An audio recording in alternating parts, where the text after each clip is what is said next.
முருகனே துணை. அனைவருக்கும் இனிய வணக்கம். ஆன்மீகம் ஸ்டார்ட்ஸ் உங்களை அன்புடன் வரவேற்கிறது. பதிவு வாரம் முழுவதும் வெற்றி தரும் கயிறு பரிகாரம்.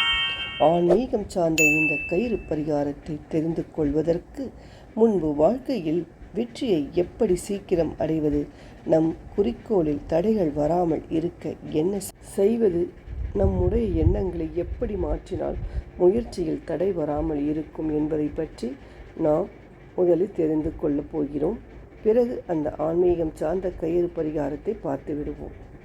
நம்முடைய எண்ணங்களில் வெளிப்பாடு எப்படி இருக்கிறதோ நம்முடைய வாழ்க்கையும் அப்படித்தான் இருக்கும். எண்ணங்களை நேர்மறையாக வைத்துக்கொண்டு நேர்மறையான விஷயங்களை சிந்திக்கும் போது நம்முடைய வாழ்க்கை பாதை நல்லபடியாக செல்லும். உதாரணத்திற்கு அவசரமாக வண்டி ஓட்டிக்கொண்டு செல்கிறோம்.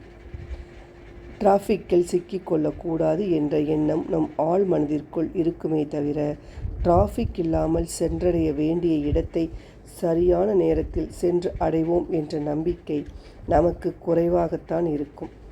இந்த நம்பிக்கையை உயர்த்தக்கூடியது தான் மேனிஃபெஸ்டேஷன். நேர்மறையான எண்ணத்தோடு டிராஃபிக்கில் சிக்கிக்கொள்வோம் என்ற எண்ணத்தை தவிர்த்துவிட்டு நாம் செல்லக்கூடிய இடத்திற்கு சரியாக சென்று விடுவோம் என்ற நம்பிக்கை உங்களுடைய ஆழ் மனதில் எப்போது தோன்றுகிறதோ அப்போது நீங்கள் வாழ்க்கையில் ஜெயித்து விடுவீர்கள்.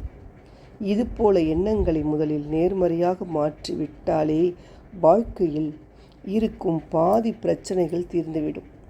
அடுத்த மாதம் வருமானத்திற்கு என்ன செய்ய போகிறோம், கடன் வாங்க வேண்டிய சூழ்நிலை வந்துவிடுமோ என்று பயப்படக்கூடாது.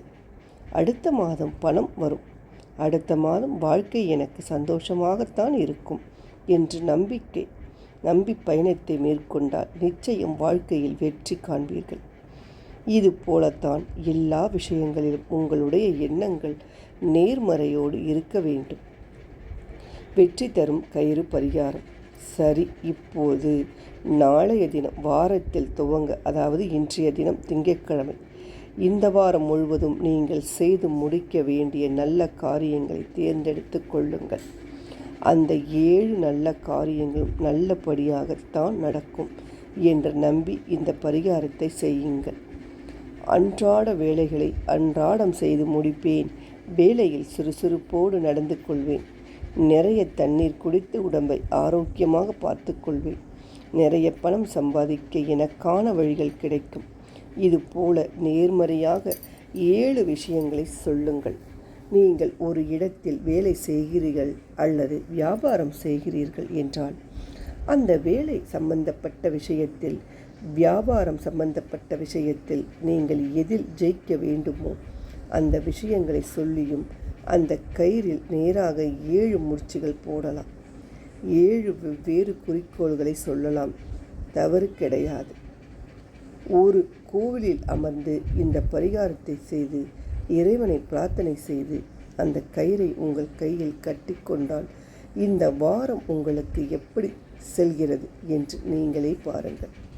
கடந்த வாரம் நீங்கள் எதிர்கொண்ட பிரச்சனைகளுக்கும் இந்த வார தீர்வு கிடைத்துவிடும். இந்த வாரம் வெற்றி கிடைக்கக்கூடிய வாரமாக திகழும். அதற்கு இந்த 7 முடிச்சு போட்ட கயிறு உங்களுக்கு உதவியாக இருக்கும். நீங்கள் மனதில் எந்த குறிக்கோளை வைத்து 7 முடிச்சு போட்டீர்களா அதை இந்த வாரத்திற்குள் நீங்கள் செய்து முடித்து விடுவீர்கள். இந்த கயிறை பார்க்கும் போதெல்லாம் முடிச்சு போட்ட வேலைகளை சீக்கிரம் முடிக்க வேண்டும் என்ற எண்ணம் தோன்றும். அந்த எண்ணம் உங்களுடைய சுறுசுறுப்புக்கு தூண்டுதலாக இருக்கும். பிள்ளையார் கோவில், சிவன் கோவில், அம்மன் கோவில், எந்த கோவிலில் அமர்ந்தும் இந்த பரிகாரத்தை நீங்கள் செய்து கொள்ளலாம். இது ஒரு சின்ன நம்பிக்கை தரும் பரிகாரம்தான். நம்பிக்கை இருந்தால் முயற்சி செய்து பாருங்கள், நல்லதே நடக்கும் என்று சொல்லிக்கொண்டு இந்த பதிவை நிறைவு செய்து கொள்வோம். நன்றி, வணக்கம்.